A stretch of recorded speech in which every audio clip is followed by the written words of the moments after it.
ہم نے رب کے حکموں کو توڑا، ہم نے پرواہ ہی نہیں کی۔ ہم سمجھے دنیا میں آئے ہیں تو ہماری دنیا ہے، آوارہ ہوں، خواہشات نفس کے مطابق زندگی گزاریں، آنکھیں بے حیائی میں لگی رہیں، سوچیں آوارگی میں لگی رہیں، کان نغمے سنتے رہے، زبان جھوٹ بکتی رہی، ظلم و جبر کا بازار گرم رکھا، عصمتیں عزتیں پامال کرتا رہا، لوگوں کا مال لوٹتا رہا، حق غصب کرتا رہا، کلیجے اور دل چیرتا رہا، لوگوں کو زخمی کرتا رہا، لوگوں کے جذبات سے کھیلتا رہا، پرواہ نہیں کی کہ یہ دنیا ہے، امتحان گاہ ہے، چند دنوں کے لیے آئے ہیں، اللہ کے حضور پیش ہونا ہے، عملوں کا حساب ہونا ہے۔ اب جب وہ دیکھیں گے کہ ہمارے ساتھ کیا ہونے والا ہے تو ان کے چہرے پہلے بگڑ جائیں گے۔ کیوں؟ وہ گمان کریں گے کہ ان کی ریڑھ کی ہڈی توڑ دی جائے گی، ایسے عذاب آئیں گے جس طرح کسی کی ریڑھ کی ہڈی ٹوٹ جائے تو اس کا چہرہ شگفتہ گلاب تو نہیں ہوتا، اس کا چہرہ جو ہے وہ تو کس قدر مرجھایا ہوا ہوتا ہے۔ تو اللہ ارشاد فرماتا ہے اس طرح ان کے چہرے ہوں گے۔ ابھی عذاب آیا نہیں ہے لیکن چہرے پہلے ہی اترے ہوئے ہوں گے، اور جب عذاب کی بھٹی میں ڈالے جائیں گے، اللہ اکبر، اور وہ سخت عذاب، حضور نے جبریل امین سے پوچھا مجھے جہنم کے عذابوں کا ذکر سناؤ۔ عرض کی حضور سب سے ہلکے عذاب کی کہانی سناتا ہوں، اور وہ یہ کہ جہنمی کے پاؤں میں آگ کا جوتا رکھا جائے گا، باقی پورا بدن اس کا سلامت ہوگا۔ یہ سب سے ہلکے عذاب کی کیفیت ہے۔ اب پاؤں میں آگ کا جوتا ہوگا، حدت، گرمی، شدت اتنی ہوگی کہ دماغ پگھل کے ناک اور کانوں کے راستے سے باہر آ جائے گا۔ پاؤں میں رکھے ہوئے جوتے کی گرمی دماغ کو ایسے چڑھے گی کہ وہ پگھل جائے گا اور ناک اور کانوں کے راستے سے باہر آ جائے گا۔ تو اللہ کے عذاب کے خوف سے چہرے بگڑ جائیں گے، حالت سلامت نہیں رہے گی۔ یہ بات ذہن میں رکھیں کہ اللہ جس کو جہنم میں ڈالے گا اس کو اس صورت میں نہیں ڈالے گا، یہ محمدی صورت ہے، یہ شکل اس کی چھین لی جائے گی اور اس کی شکل بڑی کر دی جائے گی۔ اس کا ایک ایک دانت احد پہاڑ جتنا ہوگا۔ احد پہاڑ کا پھیلاؤ 15 کلومیٹر پہ ہے، 15 کلومیٹر کا ایک دانت، اور 32 دانت کتنے ہوں گے تو منہ کتنا بڑا ہوگا۔ اس کو اتنا بڑا اس لیے کیا جائے گا تاکہ وہ عذاب کی تکلیف زیادہ سہے۔ 70 گز موٹی کھال ہوگی، اور کھال جل جائے گی تو اللہ قرآن میں فرماتا ہے ہم نئی کھال دے دیں گے تاکہ عذاب کی تکلیف اس کو گوارا کرنی پڑے۔ پھر چیخے گا، چلائے گا، ہائے مجھے پانی دو، پانی دو، پیاس کی شدت ہے۔ 70 سال تک تو اس کی کوئی آواز ہی نہیں سنے گا۔ 70 سال کے بعد داروغہ جہنم چیخ کر کہے گا کیا مانگتا ہے؟ وہ بولے گا مجھے پانی چاہیے۔ کہا جائے گا تو بے بھی ملتا ہے پانی۔ پھر داروغہ جہنم اسے پانی دے گا، کوکا کولا کی بوتل دے گا یا پیپسی تھما دے گا یا منرل واٹر کی بوتل دے گا؟ نہیں، قرآن بتاتا ہے اسے مائے حمیم دیا جائے گا، کھولتا ہوا پانی، اور وہ اتنا گرم ہوگا جب پینے کے لیے چہرے کے قریب کرے گا اس سے اٹھتی ہوئی بھاپ کی وجہ سے چہرے کی کھال ادھڑ کے اس کے اندر گر پڑے گی، لیکن اس کے باوجود اس کو پینا پڑے گا۔ اللہ فرماتا ہے یہ دنیا ہی سب کچھ نہیں ہے، سمجھ لیا یہی سب کچھ ہے، آخرت کو بھول گئے، صبح اٹھے کام پہ چلے گئے، شام آئے آوارگی میں چلے گئے، صدائیں آتی رہی حی علی الصلاح حی علی الفلاح، کوئی پرواہ نہیں کی، نہ پیشانیوں نے سجدے کیے، نہ سوچوں میں پاکیزگی آئی، زندگی یوں گزار کے چلے گئے۔ ایسے نہیں، کہا ایک وہ ہوں گے جن کے چہرے شگفتہ گلاب ہوں گے، ایک وہ ہوں گے جن کے چہرے بگڑے ہوئے ہوں گے۔ اللہ اکبر، کلا اذا بلغت التراقی۔ یہ تو قیامت کا منظر ہے نا، قیامت سے قبل بھی ایک منظر ہے، اللہ اس منظر کو بھی بیان کر رہا ہے، کلا اذا بلغت التراقی۔ ہاں ہاں، جب جان گلے کو پہنچ جائے گی، اے انسان تیرے اوپر وہ گھڑی بھی آنے والی ہے، وہ وقت بھی آنے والا ہے جب سانس اس ہنسلی میں اٹک جائے گا، جب سینے سے بھی سانس اوپر چلی گئی، اب ڈاکٹر بھی لا علاج قرار دے رہے ہیں کہ اب علاج نہیں رہا ہے، جان بس اب نکلنا چاہ رہی ہے، اور کہا جائے گا کوئی جھاڑ پھونک والا بلاؤ۔ اب ڈاکٹروں نے تو جواب دے دیا، اب سانس اٹک گئی گلے میں، چند لمحوں کی مہمان ہے، اب ڈاکٹروں نے کہا اب ہماری جانب سے لا علاج ہو گیا، اب لے جاؤ اس کو گھر، یا وینٹیلیٹر پہ ڈال دیتے ہیں اس کو، بس اب ہماری جانب سے کوئی اس کا علاج نہیں ہے. اب گھر والے روتے ہیں, کہتے ہیں کوئی جھاڑ پھونک والا لاؤ, کوئی دم والا لاؤ, شاید وہ کوئی دم کرے تو اس کی جان میں جان آ جائے. ڈاکٹروں نے تو لا علاج قرار دے دیا. وَظَنَّ عَنَّهُ الْفِرَاقِ. اللہ فرماتا ہے یہ تو جھاڑ پھونک والے کو ڈھونڈ رہے ہیں, لیکن جس کی سانس یہاں اٹکی ہے وہ سمجھ گیا ہے اب موت آ گئی ہے. اس کو یقین ہو گیا ہے کہ اب موت کے لمحے آ گئے ہیں, اب میں بچ نہیں پاؤں گا. اب آنکھیں تاڑے لگی ہوئی ہیں. وَالْتَفَّتِ السَّاقُ بِالسَّاقِ. پنڈلی پہ پنڈلی چڑھ رہی ہے. جب موت آ جاتی ہے تو پھر پنڈلی سے پنڈلی لپٹ جاتی ہے, اس کو پھر جدا کرتے ہیں اور جدا کر کے دونوں انگوٹھے باندھ دیتے ہیں تاکہ پنڈلی کے اوپر پنڈلی نہ چڑھے. اللہ وہ منظر بیان کرتا ہے, صاحب یہ وقت آنے والا ہے جب دونوں انگوٹھے باندھ دیے جائیں گے, جب ناک میں روئی ٹھونس دی جائے گی, جب چٹے لباس میں کفن دیا جائے گا, جب غسال کے سامنے بے بس پڑے ہوں گے, وہ چاہے یہ بازو اٹھائے چاہے یہ بازو اٹھائے, گرم پانی ڈالے یا سرد پانی ڈالے, جب بس پڑے ہوئے ہوں گے جو ہے وہ غسل دینے والوں کے, اور ناک میں روئی ہوگی اور دونوں انگوٹھے آپس میں بندے ہوں گے. یہ محل, یہ ماڑی, یہ کوٹھیاں, یہ بنگلے جس کو سویر شام لگ کے حلال حرام کی تمیز کیے بغیر بنایا تھا. غوث اعظم رضی اللہ تعالیٰ عنہ بولے مکان بنا رہا ہے, بسیں گے اور حساب تو جا کے دے گا, اور یہ تو ایک رات بھی تجھے اس گھر کے اندر نہیں رکھیں گے کہ چلو ایک رات مہمان رکھ لیں. کہتے ہیں نہیں نہیں, مہمانوں نے بھی جانا ہے تو جلدی کرو, اس کو سپرد کراؤ. وہ تو تیرا لباس بھی پھاڑ کے اتاریں گے, خود غسل دینے کے لیے تیار بھی نہیں ہے. تجھ سے خوف آنے لگا ہے, جاندی واری ڈرونا بنے ہوتے, ہاتھ نہ لاندے ڈر دے, جنہ لئی تو پاپ کمائے اج کتھے نہیں تیرے کر دے. آج تو وہ تیرے ساتھ تجھے غسل دینے کے لیے آمادہ نہیں ہے. وَالْتَفَّتِ السَّاقُ بِالسَّاقِ. جب پنڈلی پہ پنڈلی چڑھنے لگ جائے گی, إِلَىٰ رَبِّكَ يَوْمَئِذٍ الْمَسَاقُ. اس دن تیرے رب کی طرف ہی لوٹ کے جانا ہے. فَلَا صَدَّقَ وَلَا صَلَّىٰ.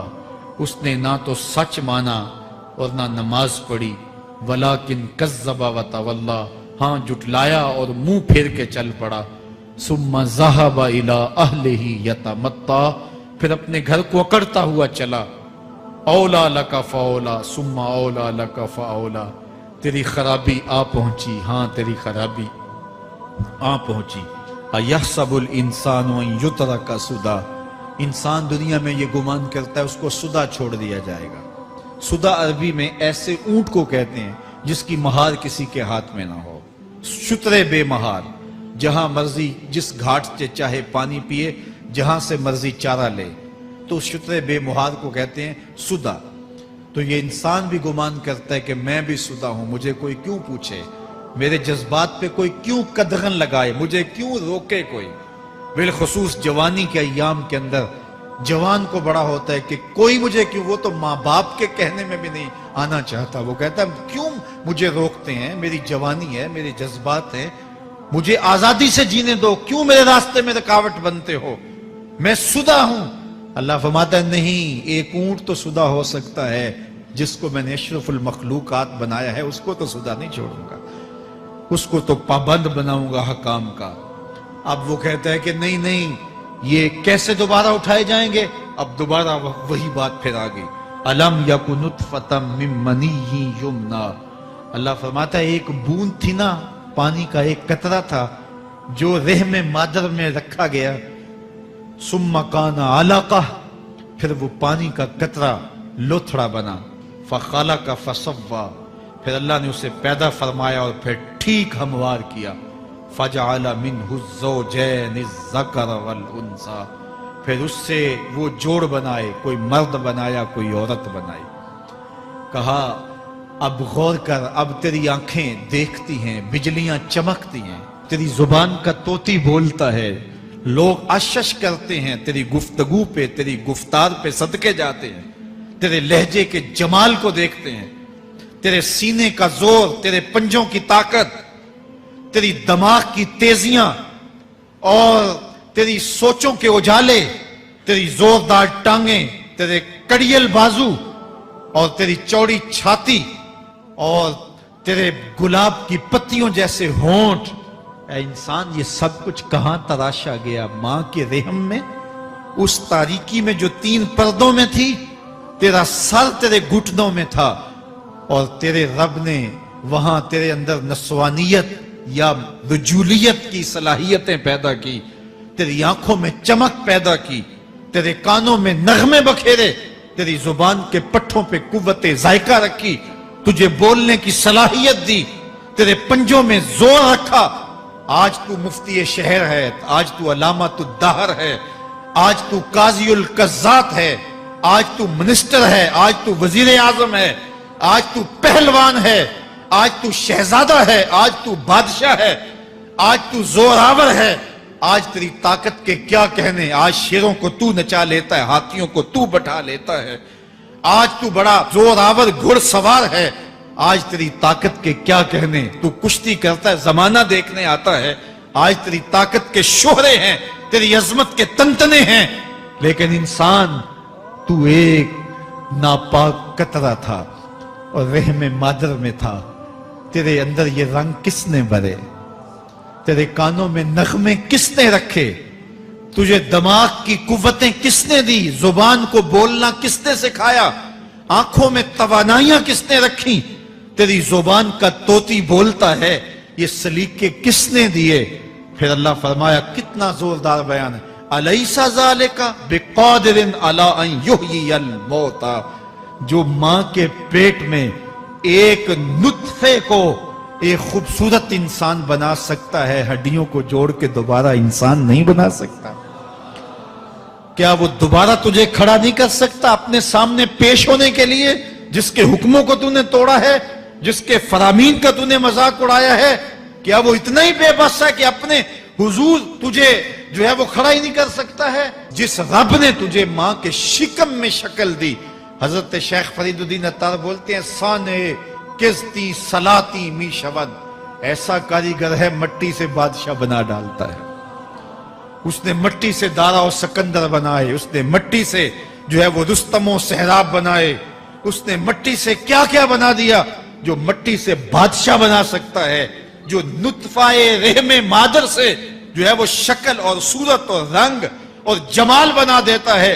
تیری صورت نکھرتی ہے، تیرے ہونٹ گلابی ہیں، اور تیری نرگسی آنکھیں ہیں، تیرے ریشمی بال ہیں، اور تیری خوبصورت رنگت ہے، تو چال چلتا ہے تو لگتا ہے قیامت چل رہی ہے، تیرا قد رانا جو ہے وہ صنوبر کو شرماتا ہے، تیری گفتار کے تنتنے ہیں۔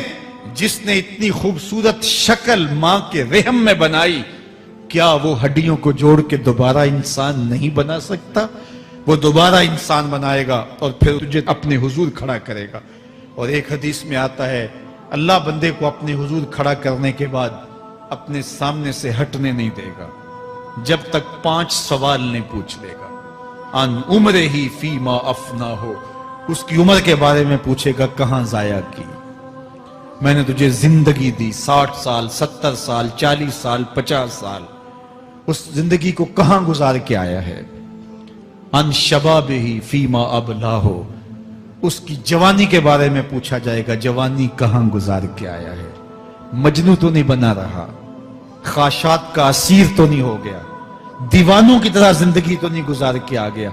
تیری جوانی کسی چوک میں تو نہیں گزری، تیری جوانی آوارگی میں تو نہیں گزری، ساری رات سوشل میڈیا کے اوپر گندگی اور غلاظتیں تو نہیں دیکھتا رہا؟ تیری زندگی گزری کہاں ہے؟ تیری جوانی گزری کہاں ہے؟ اگر کوئی جواب نہ ہوا تو پھر کیا جواب دے گا؟ اور وہ کتنا خوش نصیب ہوگا جو کہے گا، مالک میری جوانی سجدوں میں گزری، میری جوانی قیام میں گزری، میری جوانی رکوع میں گزری۔ میرے حضور فرماتے ہیں، سبعۃ یظلھم اللہ فی ظلہ یوم لا ظل الا ظلہ، 7 اشخاص ایسے ہیں قیامت کے دن جب کوئی سایہ نہیں ہوگا، اللہ ان 7 کو اپنے عرش کا سایہ دے گا۔ ان میں سے دوسرا شخص میرے حضور نے بیان فرمایا، وَشَابٌ نَشَأَ فِي عِبَادَةِ اللَّهِ، وہ جوان جس کی جوانی اللہ کی عبادت میں گزرے۔ جوانوں، اپنی زندگی کو مالک کی دہلیز پہ لے آؤ۔ جوانی وہی ہے جو مالک کی چوکھٹ پہ گزرے۔ اپنے دل کا تعلق جوڑو، عشق کرنا ہے تو پھر آمنہ کے لال سے کرو، محبت کا رشتہ ان سے جوڑو، تعلق کا ربط ان سے قائم کرو، جوانی کو دین کی راہ پہ ڈالو۔ اللہ اکبر۔ سنو میرے حضور کا فرمان، انا حبیب اللہ، میں اللہ کا حبیب ہوں۔ پھر فرمایا الشاب التائب حبیب اللہ، جو جوان جوانی میں توبہ کرے وہ بھی اللہ کا حبیب ہے۔ آؤ اللہ کے حبیب بن جاؤ، اللہ کے حبیب بن جاؤ، اللہ کے حبیب بن جاؤ، اللہ کے محبوب بن جاؤ۔ لیلۃ القدر کی گھڑیاں ہیں، رات کا پچھلا پہر ہے، اللہ کے حضور یہ عہد کر کے اٹھو، مالک جو زندگی گزر گئی گزر گئی، آئندہ جوانی کا ایک ایک لمحہ تیرے لیے گزرے گا، جیوں گا تو تیرے لیے، مروں گا تو تیرے لیے، میری ایک ایک سانس تیرے نام وقف ہوئی، میری زندگی کی ایک ایک ساتھ تیرے نام وقف ہوئی، میں اپنا سب کچھ تیرے لیے پیش کرتا ہوں۔ میری زندگی کا مالک بھی تو ہے، میری موت و حیات کا خالق اور مالک بھی تو ہے، یہ زندگی تو نے دی، تیری امانت ہے، تیرے حضور ہی پیش کرتا ہوں۔ اور لیلۃ القدر کی گھڑیوں میں اس عزم کے ساتھ گھروں کو لوٹو کہ اللہ میری زندگی کا ایک ایک لمحہ تیرے نام ہوا، آنے والے موسم تیرے نام ہوئے، میری جوانی تیرے نام ہوئی، میرے آنسو تیرے نام ہوئے، میری پیشانی تیرے نام ہوئی، میرے دل کی دھڑکن تیرے نام ہوئی، میری صلاحیتیں تیرے نام ہوئی، میری زبان بولے گی تو تیری تسبیح بولے گی، تیرے ذکر کے ترانے پڑے گی، میرے کان سنیں گے تو قرآن کے نغمے سنیں گے، میری آنکھیں دیکھیں گی تو مالک تیری قدرت کی نشانیاں دیکھیں گی، تیرے رسول کا روضہ دیکھیں گی، تیرا کعبہ دیکھیں گی۔ مالک میری زبان سچائی کے نور سے مالا مال ہوگی اور میں ساری زندگی تیرے نام کرتا ہوں۔ اور جب آپ اپنی ساری زندگی اللہ کے نام کر دیں گے تو پھر وہ پوری کائنات تمہارے نام کر دے گا۔ کی محمد سے وفا تو نے تو ہم تیرے ہیں، یہ جہاں چیز ہے کیا لوح و قلم تیرے ہیں۔ اللہ آپ سب کو اپنی پناہ میں، امان میں اور حفاظتوں کے ساتھ میں